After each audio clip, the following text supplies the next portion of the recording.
suppose a few things that would stand out for us would have been, one of which would be the move of IT professionals into the boardroom seems to have slowed down. And there would have been a trend towards IT professionals moving onto boards in the past, and that has certainly ground to a halt. So that's an unwelcome development from our point of view. Another thing would have been that there is an increased view of IT as a utility service. So as people are under pressure for costs, they're looking more and more at IT, and instead of seeing it as something that can add competitive advantage, they're looking at it as something that is a utility and therefore should be priced as a utility. That IT departments are adding new services as they try and adapt and provide more value, but they're not very focused on measuring return on investment. So again, you're seeing organisations, IT organisations within businesses trying to provide a broader range of services, but less focus on return on investment. I think there's a couple of reasons for that. I think one of the big reasons is that there's a very strong focus on cost, and the perception for businesses would be that if they put somebody on the board from IT, that's an additional cost. It's an additional director level or CIO role, and that will drive cost, and that by putting somebody on the board, not only is there the cost of that individual, but that individual is likely to look to do more project type activity, which will increase cost. So I think that's one of the reasons for it.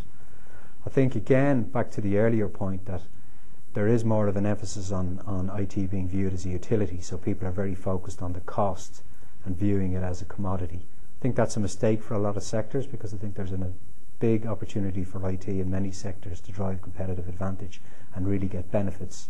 And if you just view it as a cost, you're not likely to get those benefits. And I think probably one of the biggest issues in that area is that a lot of IT organisations and the people working in IT organisations, probably not unlike other functions, have got their heads down in the current climate. Because of the focus on costs across all businesses, IT organisations have retreated back into IT. So where in previous years they would have been pushing to get on the board, they're happy enough in many cases to stay out of the limelight and just to try and provide the basic services. Well, I think there's a few things, and I think first of all they have to basically take their head back above ground, get more involved in the business, be prepared to go out and actively try and market what it is they're doing. And I think for many IT organisations that's not comfortable. Both CIOs and the people who report into CIOs don't view marketing as something that they need to do.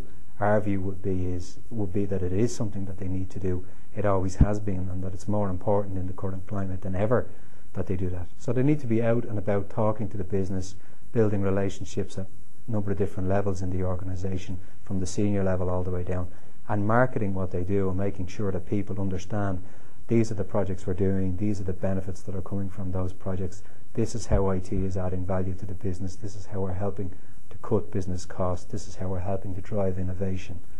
I think there's a few other things that they can do, and I think one of the things that's probably useful for organisations when trying to demonstrate that value to the business is to agree and publish metrics, so that there's a clear basis for evaluating the performance of IT, that there's a set of metrics or KPIs that are agreed with the business, they're published, they're reviewed, and people can see them. So that makes the argument around the value that IT are providing much more of a logical argument, where you're putting metrics in front of somebody and they can see that value.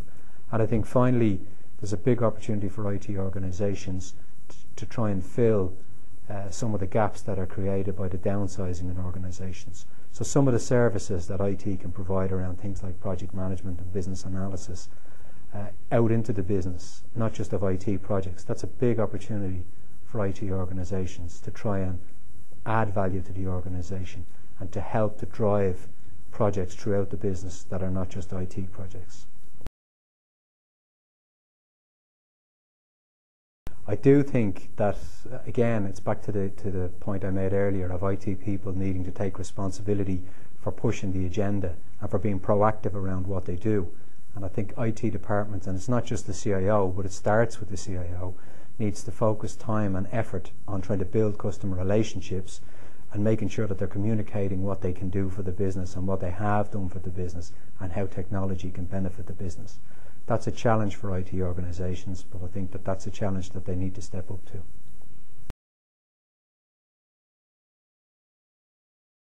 Well, I think there's a few things there, and again, probably the climate where there's much more focus on cost and people are asking, well, what value are we getting from anything that we do, is leading to a situation where a number of organisations we have seen would be taking much more interest in getting their IT strategies independently reviewed and validated or independently created, so that they're looking to get external advisors involved in the creation of the strategy or a review of the strategy or a review of the IT model.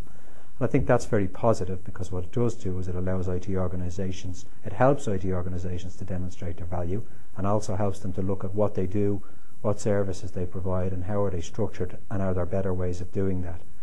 There's also, we're seeing an increase in the definition of service level agreements within organisations, which again provides an IT organisation with the ability to ensure that the services that it's providing to the business are clearly defined and are understood, and the expectation level is properly set. So we would view that as being very positive.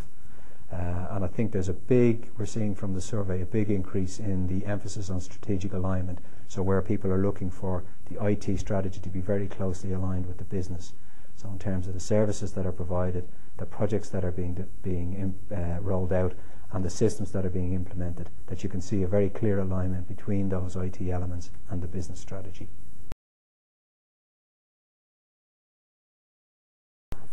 What we're seeing here is that we're seeing much more emphasis on the selection process. So in some cases what we're seeing an increased role for the PMO, where the Project Management Office is more involved in identifying what projects we should do, so making sure that we do the right projects. And that's very important from a business perspective, where you've got reduced bandwidth and reduced budget to do projects, that you make sure that you're doing the projects that make most sense for the entire organisation, as opposed to pet projects. So we're certainly seeing a lot of emphasis around the project selection and project prioritisation process, and a strengthening of that. Also, we're seeing an emphasis around benefits realisation. So we're seeing businesses starting to look much more at what benefits are they getting from a project, how long is it taking to get those benefits, are they getting the benefits that were identified when the project went for approval. So typically when a project goes for approval, there's a business case, and the business case will spell out benefits. In the past, organisations in many cases didn't look too much back at that post-project to see where those benefits realised. We're seeing that happen much more often, and organisations are more concerned about ensuring both that they get those benefits and making sure that there's somebody who's held accountable for the delivery of those benefits. Something probably more negative in the area of projects we're seeing is that in some sectors and in some organisations, we're seeing organisations that are very unwilling to do any project activity at all. And while that's natural in a recession to a certain point, up to a certain point, it becomes very dangerous after a period of time. It's okay not to do projects for a while, but if you keep that up for a year or 2 years, you start to build up a whole set of problems. You've got an ageing infrastructure, an ageing IT landscape that's going to create problems for you down the road. I think in terms of full outsourcing, the issue in the Irish market is scale, and that there are very few organisations that are big enough to look at full outsourcing and to be able to justify the cost and get a sufficient return on that investment. I think probably a lot of organisations over the last number of years have already looked at outsourcing and have made up their mind as to should they outsource and the level to which they should outsource. And what we do see is continued selective outsourcing of individual service areas. So organisations, because of risk and because of cost, are looking at, are there things that we could buy in, and are we prepared to buy them in? But that decision is being made at the service level as opposed to at the whole IT department level.